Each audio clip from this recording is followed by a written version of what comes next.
Are we having a conversation about abortion? Are we having a conversation about politics? Yeah, like that's whatever good, it is that we're talking about, we can be the one to break the ice and say, hey, well, here's what I think about this, or here's what I've experienced, positive and negative, right?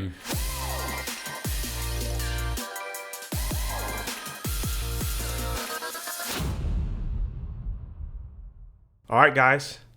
Welcome. What's going on? RLTKPHX podcast. Episode we're back. 2. Episode 2. We're back. 2 and 2. Videos upgraded. Right back. Shout out to Matt. Yes, for sir. taking care of business for us. Super appreciative. What would Matt's wrestling name be if he was a pro wrestler? I don't know. I don't like Matt though. After what happened? After he put you in a pretzel? You mean after he ambushed me?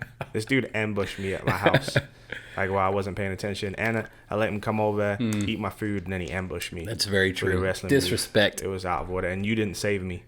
So to be honest, bro, I was a little scared because I saw Matt, and you see people and you think like this guy is just a dude, right? Well, they call it like a jag, just a guy. Yeah. And so I saw him, and then I kind of realized like he put a little fear in my heart when I saw that he had some skills, and then I found out he like wrestled in college. I was like, nope. Yeah. You ever meet people like that? He cheated. I should press charges for using lethal force because he's trained. Anyways. You were having mercy on him?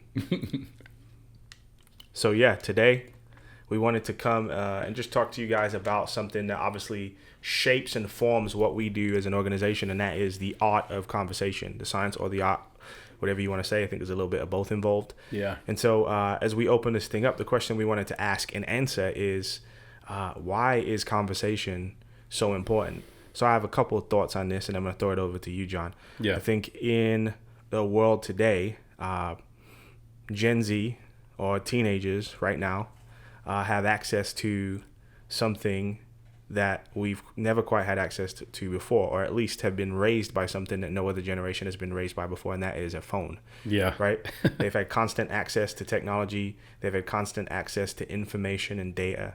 And as a consequence, what happens is they can go to their phone and find out information from somebody who has a PhD, who created some video or wrote some article, right? And is way more educated and has way more expertise than you do, right? Or watch some video that's like super cool and awesome and has had hundreds of thousands of dollars put into it to create it or whatever. Yes. And so this reality is like, okay, if I'm going to have a conversation with somebody, if I'm going to communicate with somebody, right, what is it that I'm going to get out of it that's actually going to make me want to communicate with them? I think two things, community and experience, right? So, and this is why conversation is so important. So as we're conversating right now, there's something that's happening. We're experiencing each other. Exactly. I'm experiencing your feelings. I'm experiencing your thoughts. I'm seeing your nonverbal expressions. Yeah. And that's something that I can't necessarily experience the same way I could here with a phone, right? Right. And then there's also the community aspect. So we're building relationship as we have conversation. We're getting to know each other better, right? We're drawing closer towards each other. We're building trust, right? We're building connection. And then that can produce, something later on in life. So, maybe I need help with something, or maybe I need a shoulder to cry on, or whatever it is. And because we've had these conversations and we've built that trust and connection, now you're the person I call, or now you're the person that I'm looking for wisdom from, or whatever it is that I'm needing in that moment, because we've had these conversations, because we've made this connection that makes that possible. And so that's why I think it's so important for us to conversate, because I think there are things that happen there that can't happen anywhere else. That's very true. And true. also think if we're going to keep the attention of teenagers, there has to be conversation in order for that to happen, because I don't think they want somebody who's just telling them what to do, or just have you seen dictating to them or teaching them, right?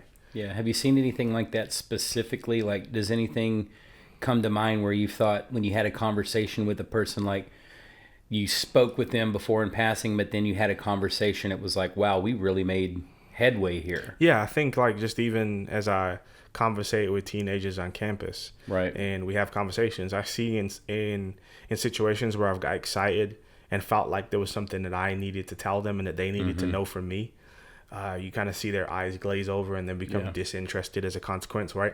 But those times where we've had dialogue and we're sharing ideas, and I've communicated the same thing that I wanted to communicate, but we did it in a different type of way, the way their eyes light up and they feel valued and they feel appreciated because they were listened to, and it was actually a conversation, an exchange of ideas, Right. as opposed to one pressing one's ideas on the other, right? Right. And a word for that would be proselytizing, I guess you could say, right? Me proselytizing my ideas on you. Instead, we're having this dialogue, this conversation, and now we both feel like, dang, we've been heard, valued, appreciated, and we've both walked away with knowing more than we knew before, you know what I'm saying, and feeling connected to each other. Yeah, and I think that that's where that connection piece comes, is when you start to have conversation with someone. I know I can tell this with my kids instantly when they're doing something that I disapprove of as their parent. They'll, exhibit some sort of thing like not sharing with their sibling or something like that. And so I want to correct this behavior. And what I feel like my instant response is when they do those things is just to kind of like correct it, go in and say, stop doing that. And sometimes I don't take the time out to explain why I'm asking them. So it becomes like this negotiation on fairness and what's right and what's wrong, rather than sitting down and saying, hey, why is it that you want this particular thing or that particular thing? And so the conversational model I've found with my children, when I sit with them and have a conversation about their behavior, we seem to correct some of those negative behaviors much more quickly than when I'm just lecturing them and telling them what to do. And to be honest, a lot of times when I do that, it's just my frustration coming out.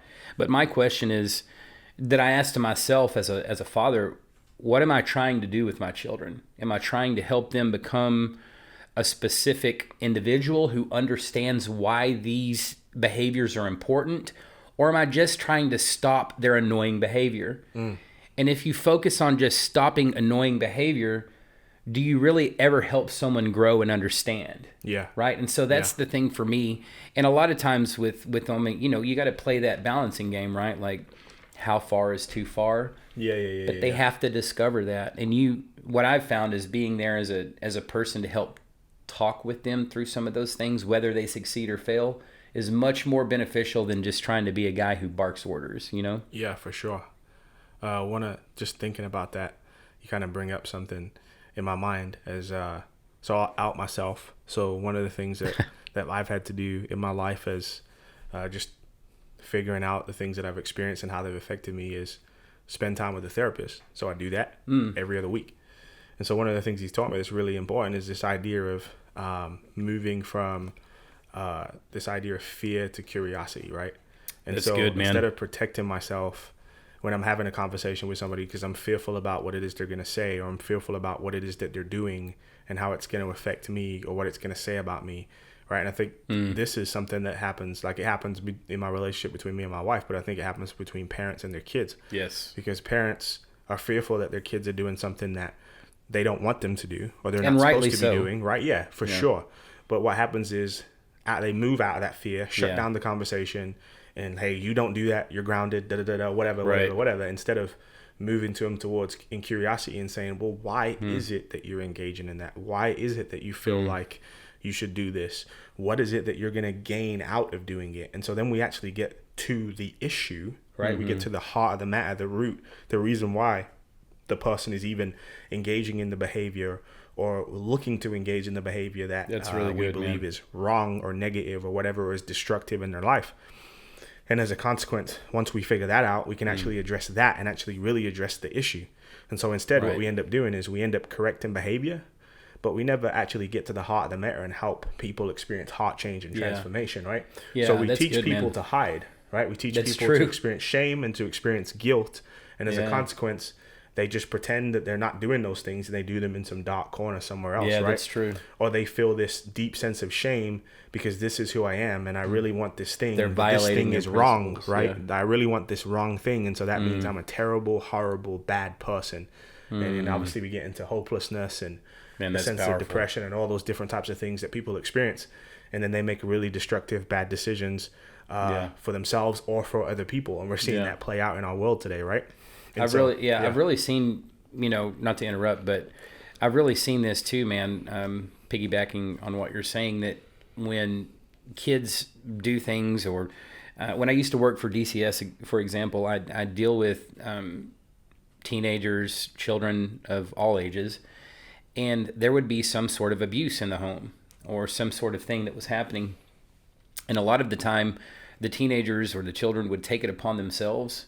Like, man, I can't tell my mom. Let's say one of the other siblings or parent in the relationship is being abusive, but one of the parents is being very responsible. The inner conflict that I would notice with the child is that the child wouldn't want to burden the family.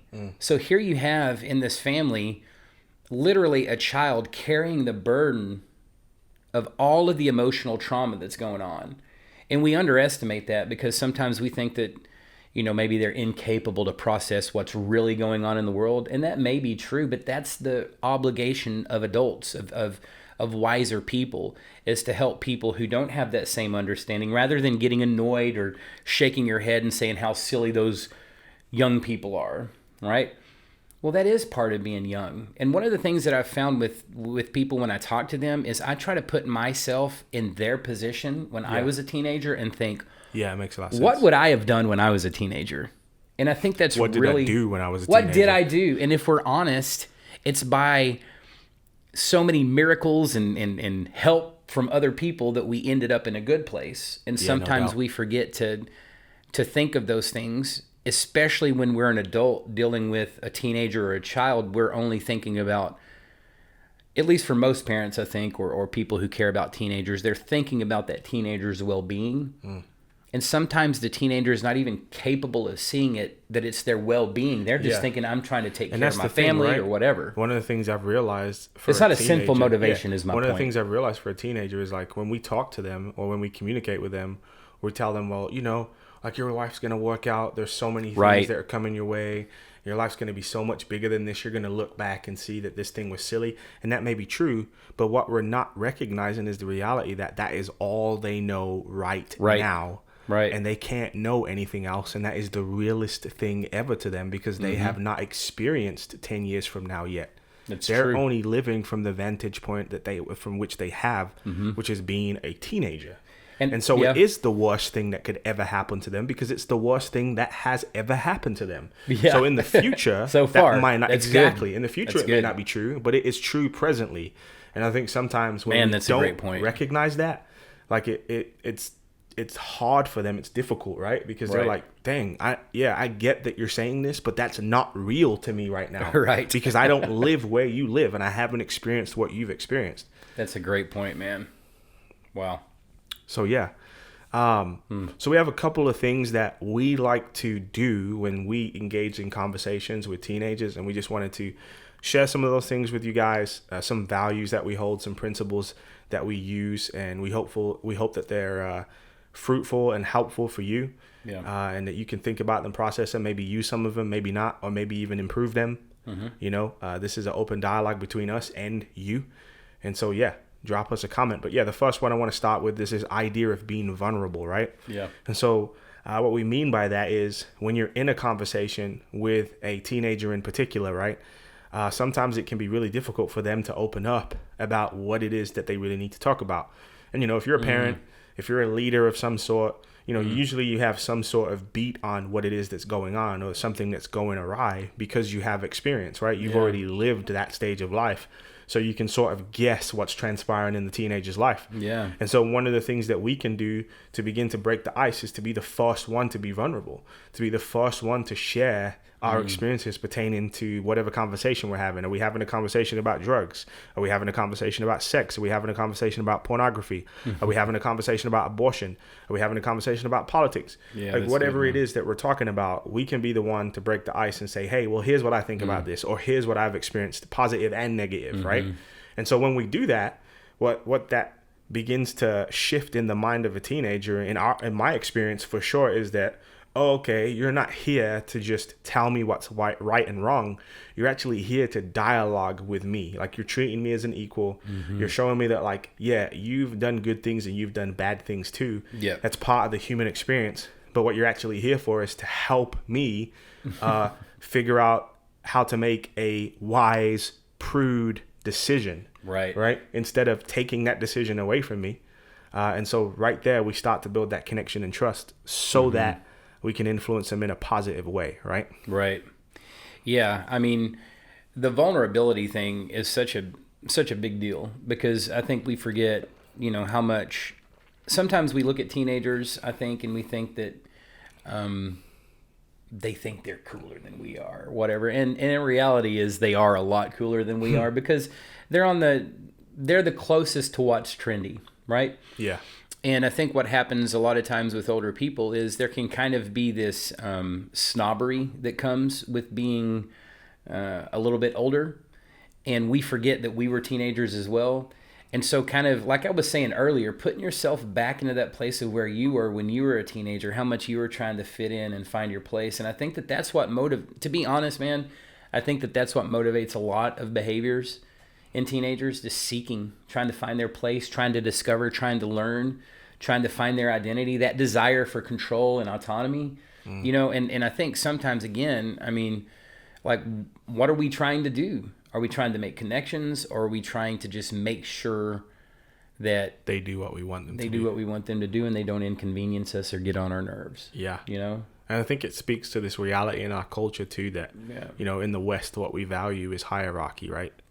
We value power, we value hierarchy. And so specifically in the home, right, the default is to go to hierarchy. Well, I'm the parent, you're the child, you're the teen, so do what I say. Right. And I'm not saying that in cases that definitely isn't true, because it definitely that. is, right? And it definitely is true. Like, you are the parent, you are in control. Sure. But I think there's this reality that we can take that power that we have and use it for service, right?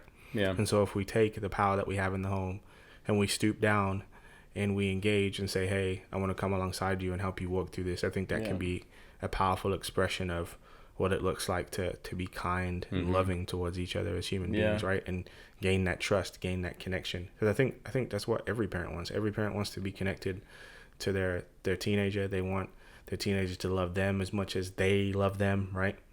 And so, I don't think parents or anybody who's engaging with teens, in any meaningful way wants to push them away. I think it's just this reality that because of some of the implicit ways that we're taught to do things, because of the way our world works, we don't think about those things, and then we just kind of live out those implicit values, and they actually end up pulling us apart instead of bringing us together. Yeah. And I think the way we deal with it, sometimes with our, if you're a person who's in a position of authority over a teenager or over a child, it's one of those things where, like I was saying a little bit about snobbery earlier, maybe snobbery is not the best word. Maybe the best word is like just wisdom, right? But with that wisdom is a power. Yeah. Right? Yeah. And so the point of that is not to boast or to even dominate other people with that power. Like, I know better. I'm your parent. I have the wisdom. Shut up and do what I say, which is true. That's a truth, right?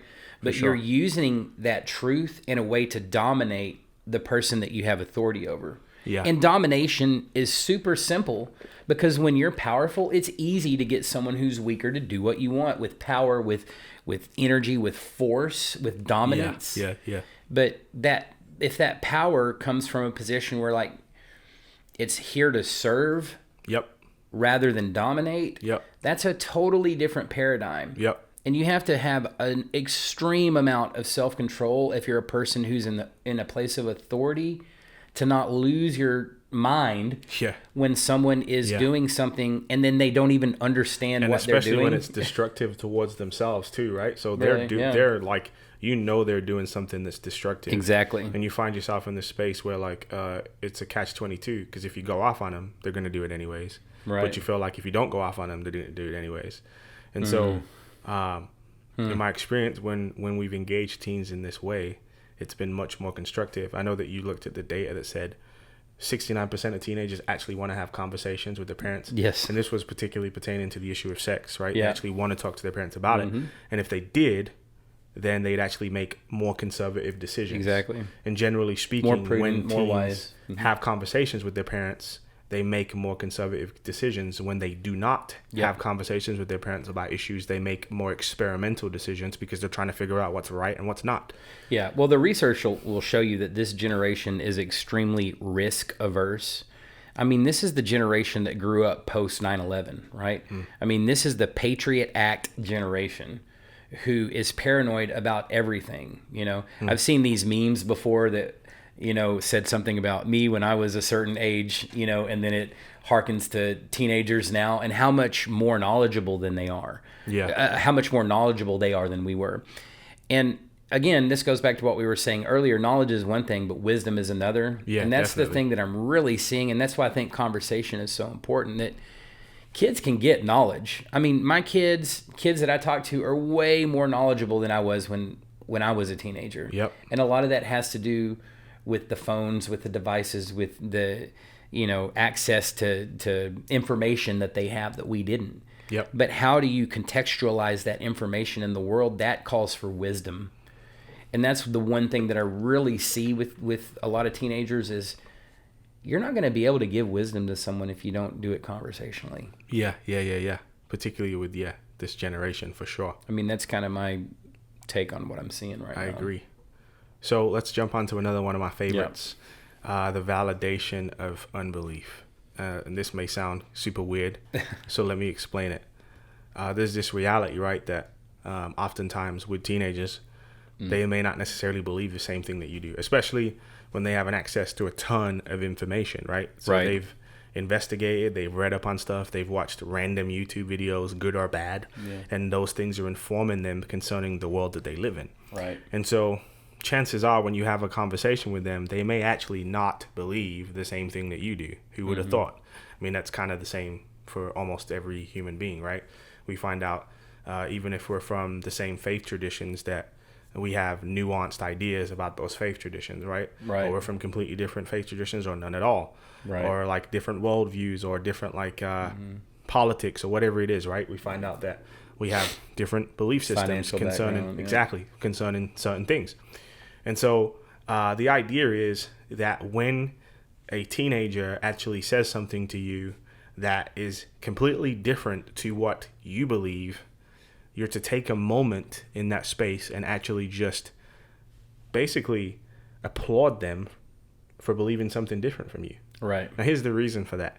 When I do that, I'm affirming them in the reality that it is okay for them to be honest about the things that they really believe, even if those things are different from me. Because once we get to a place of honesty, right, now we can begin to have real conversation. Because if the whole time I'm talking to somebody who's telling me what I want to hear, we're not really having a conversation. We're not really in community, right? That's true. Community requires honesty. Yes. Experience requires honesty. And so if we're not being honest with each other, right, we're not having a real dialogue. We're not having a real conversation. It's fake. It's not real, right? Because we're both hiding our true selves from one another.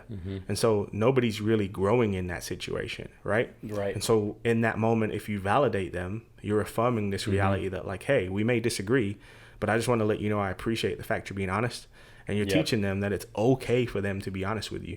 So in the future, when the more serious conversations arise, right, there's this reality that they can remember, like, oh, okay, last time we talked and I told you that I disagreed with you or I believe something different. You didn't bite my head off. You were like, okay, I appreciate you letting me know that. And we dialogued about it, right? And so I think that is one of the ways that we can really connect and really build trust, right? Over disagreement and me validating the reality that, hey, I appreciate you telling me something, even though I know it was probably really difficult for you to say that thing to me. And you know I'm going to disagree with that, but thanks for sharing that with me. Yeah. And I think the reason people struggle over validating unbelief, is that they are assuming that what we mean by that is that we think that it's okay for a teenager to think something that may potentially be detrimental or believe something that's false. We're not saying that. What we're saying is we are encouraging that person who would have a reticence to share what they feel, no matter what it is that's on their heart, right? And so, again, we're not saying, man, it's so great that you think something totally false. That's not the point. We're trying to steer clear from the actual content of what they're saying, and we're trying to encourage the fact that they had the courage engaging to speak. And right, to which share is a something good, that's different than what they know you believe. That's a good trait, right? That's something good. Hey, you're being courageous right now. That's a good thing. Now, Whether that Exactly. courage is guided in the right direction or Right. not is a different conversation, but you're being courageous nonetheless. Exactly. Right? Exactly. And we can affirm that Yeah. without necessarily affirming the substance of what is being said. And I think that this goes back to the long game as far as conversation, right? Are you trying to have a conversation with someone? Like, have you ever met someone and you can tell that they're talking to you just because they're really trying to sell you something? Yeah, they're trying to produce an end result, right? They're trying to produce something, right? I think that if you're having a conversation with someone, especially as a person of authority in a teenager's life, you have to realize that while the thing that they're saying or the behavior that they're exhibiting right now, it may not be changing at the rate that you want it to change. But the thing that you have in your corner is the fact that you have a warm, positive relationship with this teenager, and that when things go down, they're going to come to you. Yep. Because they know that you're the kind of person that will give ear. Yep. So the question is, do you want to be that person in this teenager's life, or do you want your teenager or the teenager that you care about to find that solace, to find that wisdom, to find that ear from someone else who doesn't have the same amount of concern, the same amount of wisdom? Yep. Right? And so I just want to encourage every person, who's dealing with a teenager right now, play the long game. Yeah. And conversations help that, right? Because you're building a catalog of knowledge about this person to pull on. Yep. Think about this. I think part of the problem, you just mentioned it, we have way too many conversations with people with the goal of having some end result. A result, yeah. We need to have more conversations that end in I don't know. Or discovery. Yeah. Not trying to change their mind. But here's my point. If we have more conversations that end in I don't know, or that end in necessarily no end, to be continued, let's talk later, I think we'll actually end up getting the kind of results we want. That's because good. now what's happening is we're leaving a space for thought and for processing and for growth, right? As opposed to like this ultimatum, fork in the road, make a decision right now, this or this type thing. You know what I'm saying? Who's with me? And and like the reality is Line in the sand, relationships Yeah. and conversation are way more nuanced than that, right? Like, that's good, man. as humans, like it's way more nuanced than that, right? It's like we want it to be black and white, but the reality is there's a lot of gray in life, man. Absolutely. And so particularly when it pertains to conversations, I think we need to take that in mind, and we need to be patient, man. Yeah. And we And need if to you're play the- the long game, like you said. Yeah, and if you're the kind of person who's a line in the sand relationships type guy or girl, it's going to be very difficult for you when you come up against these nuanced conversations to be able to be generous with that person's view. And find that common ground, right? Exactly. And I mean, key to all relationships is just having generosity, right? Like, and what I mean by that is a desire to give. What is generosity? A desire to give to others. And what are you giving in conversation? Your attention. That's good. Have you ever listened to someone before and you could tell like their eyes were they're not really they're paying not really attention. there. They really have no interest in what it is you're saying. Yeah. Or they're just waiting for you to shut up so they can say what they really want to say, right? That's not a real conversation. Not at all. Yeah. They're having it's a monologue. That's what it is. That's good, man. So we'll transition on to giving neutral responses to controversial statements. Now, this is important, and the reason it's important is because a lot of times teens will actually say something to you because they want to see how you respond to it. That's true. And how you respond to it lets them know whether they can continue talking to you or not. Right. And so It's like they're testing exactly. So when I respond well to something that they say that they probably know is gonna throw me off, when I respond well to that, I actually kind of show them, oh, okay, this person's not easily rattled, or oh, okay, maybe they're not gonna freak out if I tell them what's really going on. Right. Maybe they are gonna listen to me.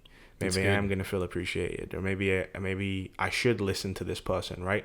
And so a lot of times when teens say stuff to us that is weird, or we don't understand, or like we wouldn't do, or we think is wrong, and we freak out, we lose them right there. Right. And so it's super important that when they say something that's controversial, or say something that's crazy, or say something that they know you're not going to agree with, it's really crucial that you respond neutrally. And what I mean by that is your face, like nonverbal communication is crucial, right? Right. So if I respond by, and you'd only see this on the camera, if I'm like, if I freak out, right, then they know, oh, this person is not at all okay with what I just said. And you're letting them know, hey, don't tell them anything in the future.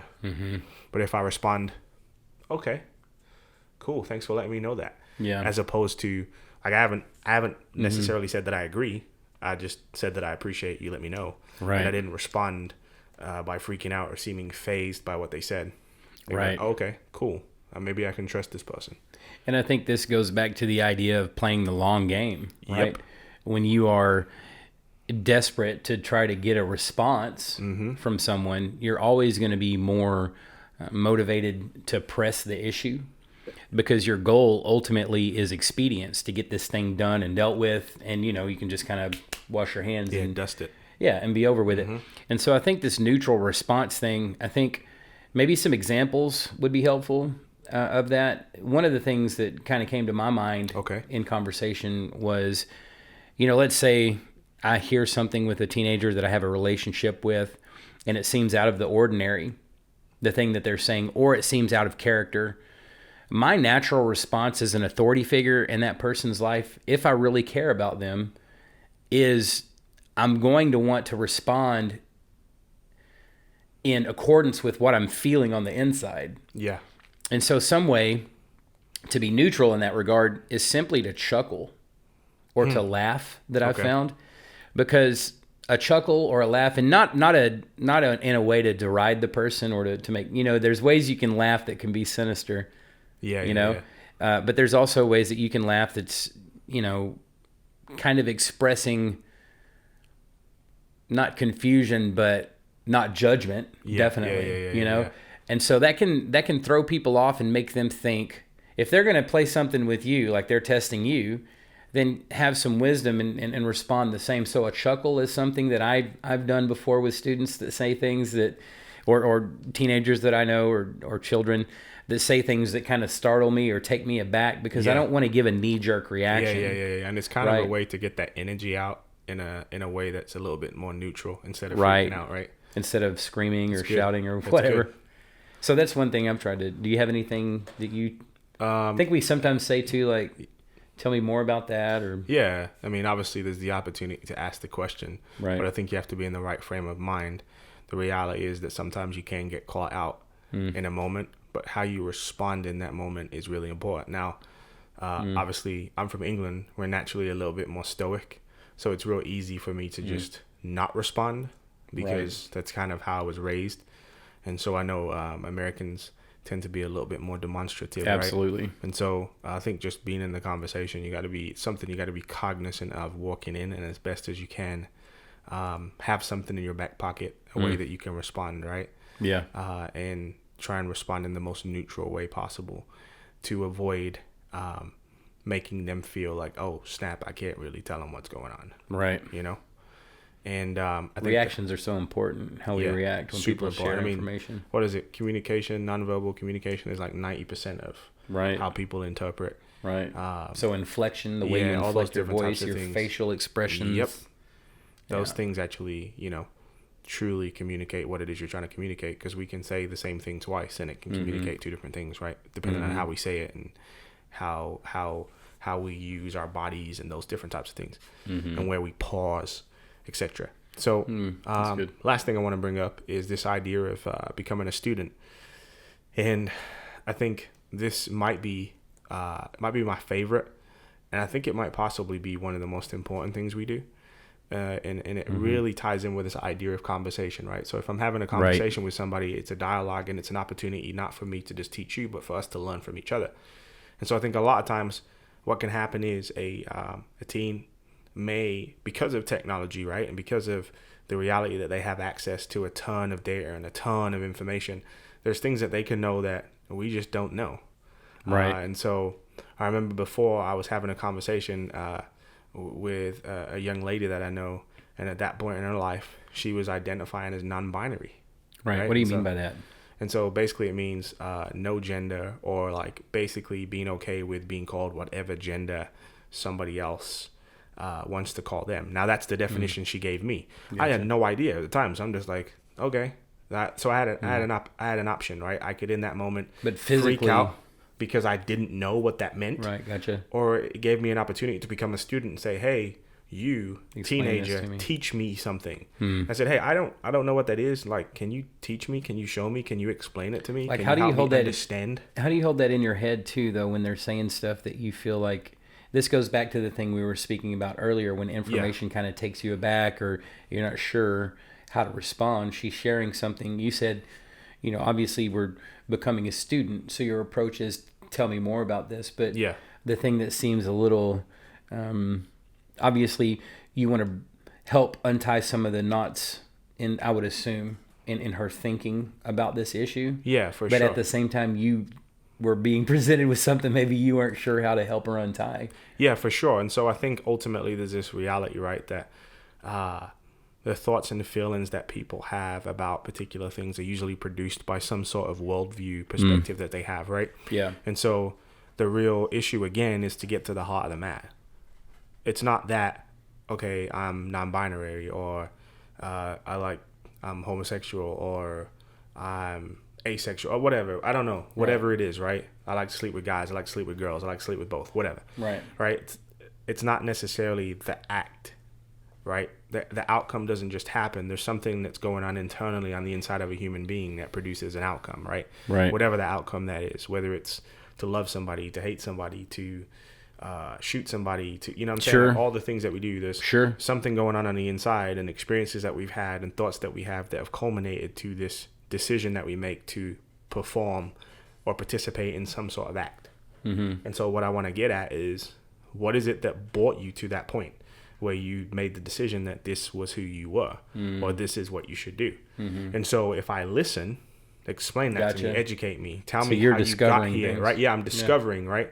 So I'm investigating, right? I'm investigating like what this person actually believes and why. So I've become curious, right? I'm not afraid of the reality that they believe something that I don't understand or don't know anything about, but I'm curious about what that thing actually is, why they actually believe it. And as I sit down and hear that and learn from that, then I actually have the opportunity to respond by sharing what I believe or what I feel, or sharing, hey, well, here's why I think about that, or look at that differently. Here's my perspective on that. Take it or leave it, right? And so I think that's the hard work we need to do first. Yeah. And that's kind of the reality of becoming a student and investigating, right? So I'm bringing myself down. I'm saying, hey, you teach me. I'm the student. You're the teacher. You teach me this thing. You help me understand it. That builds connection. That builds relationship. That builds trust. And then when I come back and say, well, here's why I disagree, or here's why I think differently, they're not going to be as like guarded, right? Right. Because it's like, dang, you actually allowed me to teach you something. You actually allowed me to speak into your life. You actually allowed me to educate you. You must really value me as a person. Good. You value my opinion. That is the case. We do I have to say. Exactly. Yeah, for sure. Yeah. We value them enough to listen to things that we disagree with. Yeah. To help. And here's the thing. How can you disagree with something that you don't understand? Exactly. Right? We disagree with things that we don't even understand. How about we come to a level of understanding about the thing so we can actually discern whether we disagree with it or not, right? I love that. We just spend too much time shutting stuff down because we're afraid. We're afraid that ultimately, here's what we're afraid of. We're afraid of we're going to talk to somebody and they're going to tell us something that's going to change our life. Wow. Right? Or afraid, make us think different. Exactly. We're afraid somebody's going to tell us something that's going to flip our world upside down and change everything we've believed for the past 20 years or 30 years, right? Right. That's what we're afraid of. And so we shut stuff down. We don't want to hear new opinions. We don't want to hear new ideas. We don't want to hear new perspectives, because that is going to challenge what we already believe. And we, as a human, as human beings, we don't like change, right? Generally speaking. And I think that's why conversation tends to be a superior tactic in terms of trying to bring someone about to your point of view. Because when you get into debate, people start taking their sides on a position. And in general, they're trying to defend their it's about position. Winning, right? It's about winning, yeah. It's about winning the argument, not winning the person. It's not about truth, it's about winning. Right. Right? It's not about what's right. It's about who's right. Yeah, and like I said, are we trying to win an argument, or are we trying to win people? Exactly. That's powerful, man. Yeah, man. And so to end, obviously, we are an organization that has a Christian worldview, or Christian ideas. And so we just wanted to briefly, I guess, kind of give you guys some of our ideas about conversation from a Christian perspective. I think one of the most important, valuable things about conversation is when you're having it with somebody, you actually give them the opportunity to dialogue with themselves, but also dialogue with God. And Yeah. what I mean by that is when somebody's going through something or processing through something. So to bring you back to the conversation I was having with this young lady, she identified as LGBTQ at the time and as a Christian, and she was trying to work out like how does she reconcile her faith with her sexual identity, right? And so I was like, well, hey, I think that your faith is more important than that. Here's why. Because your sexual identity, that's something that you do, right? That you participate in for a moment. But your faith, your Christianity is supposed to impact your whole life and all the decisions you make. Right. And it's supposed to not just impact the decisions you make, but who you are at the core of your being as a person.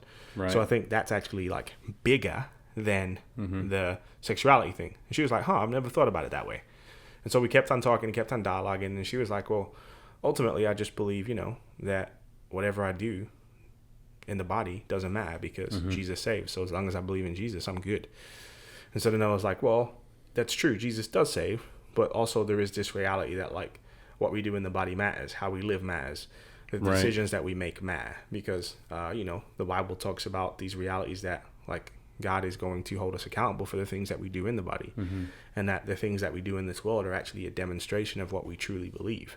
We can't just say we believe stuff. We actually have to live in a way that communicates that we believe the thing that we say we actually believe, right? And so without having that conversation with her and just dialoguing with her, and once again, I wasn't like forcing her to believe the same thing as me. It's not like I was like, hey, we can't ever spend time together unless you believe the same thing as me. We were just having a conversation.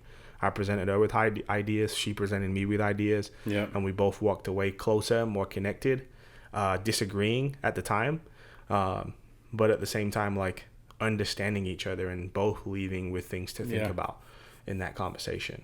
Wow. And so I think that's why that dialogue is important, because ultimately what happened is she went away and didn't just have a dialogue with herself, but had a dialogue with God. And later on kind of decided like, hey, I actually don't think this lifestyle is compatible with my Christianity. Wow. And I want to choose my Christianity over this lifestyle. So I'm going to scrap that and I'm going to live this way because I believe that this is the way that God has called me to live. And so that was a powerful moment. And I didn't have to like, hey, this is what you have to do. Yeah. It was just like, hey, here's my thoughts. What do you think? Oh, I've never thought about it that way. Cool. Let's talk about it again sometime. Yeah. She went away, thought about it. And she made the decision herself to turn away from that and turn to this. Wow. And you would say it was your influence through just taking the time to build relationship, having build a relationship and dialoguing. Yeah. I didn't go into that conversation trying to produce an end result. I went into that conversation caring about another human being and sharing with them my thoughts on the world, my thoughts concerning the Christian faith. And obviously she identified as a Christian too. So I just said, hey, here are the standards that we see. Here is what God has said. Make a decision on what you want to do with that. That's good stuff. And she made the decision. That's really good.